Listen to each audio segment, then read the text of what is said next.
Hi friends, आज हम gout के नए केस के बारे में बात करने वाले हैं।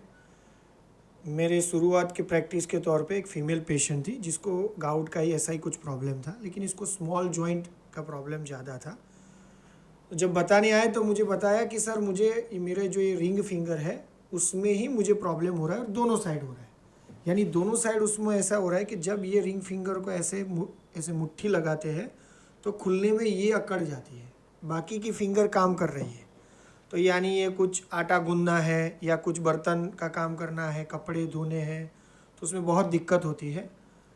टाइम का कोई ऐसा फिक्स नहीं था, मोडालिटी नहीं था कि सुबह हो रहा है शाम को हो रहा है, लेकिन हो रहा है। मैंने बहुत देखा, फिर मुझे लगा कि यार ये तो नॉर्मल ही है, रुस्टॉक्स दे देते हैं जो कॉमनली यूज़ होती है होम्योपैथी में मेडिसिन। वो दिया, 1-2 महीना गया, कोई फ़र्क नहीं। फिर से वापस आए, फिर मुझे लगा कि चलो रुस्टॉक्स ने तो रूटा दे देते हैं, फिर भी कोई फ़र्क नहीं। आगे थोड़ा आगे बढ़े, लेडम पाल दे दिया, थोड़ा बहुत मैच हो रहा था, तो फिर भी पेशेंट को कुछ ठीक नहीं लगा। अब मुझे लगा कि यार मैं जो सोच रहा हूँ वो कुछ गलत है, दवाई कुछ और है। पेशेंट के बारे में फिर डीपली स्टडी करने के लिए उनको बिठाया और पूछा कि और आपको क्या क्या हो रहा है। अब पेशेंट को लग रहा था कि यार यही प्रॉब्लम है तो और क्या बताएं। फिर अचानक से बातों बातों में पता चला कि पेशेंट को लेफ़्ट साइड से कम सुनाई दे रहा है। तो मुझे अचानक से ये स्पार्क में ये क्या है। फिर मैंने उनसे पूछा कि ये क्या है, तो उन्होंने बोला कि सर मुझे 1-2-3 साल से प्रॉब्लम है और मुझे कम सुनाई देता है। ईएनटी डॉक्टर ने बोला कि मेरे कान की जो नस है वो उसमें 20 या 30% ये हियरिंग प्रॉब्लम है, और उसके साथ जब मैं एक्टिवा चला रही हूँ और पीछे से कोई ज़ोर से हॉर्न बजाएगा तो मुझे तुरंत चक्कर चालू हो जाएंगे, और 1-2 बार तो मैं गिर चुकी हूँ। इसकी वजह से पेशेंट भी कई बार मेरे क्लिनिक में ऑटो में आता था। वो मुझे पता था, लेकिन ये मैं नहीं जानता था।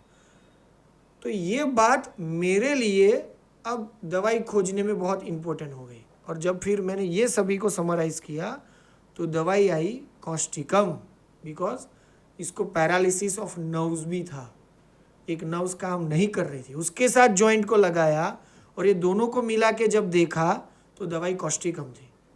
फिर पता लगा कि वो दवाई बहुत अच्छी तरह काम की, उसका जॉइंट का प्रॉब्लम भी ठीक हो गया।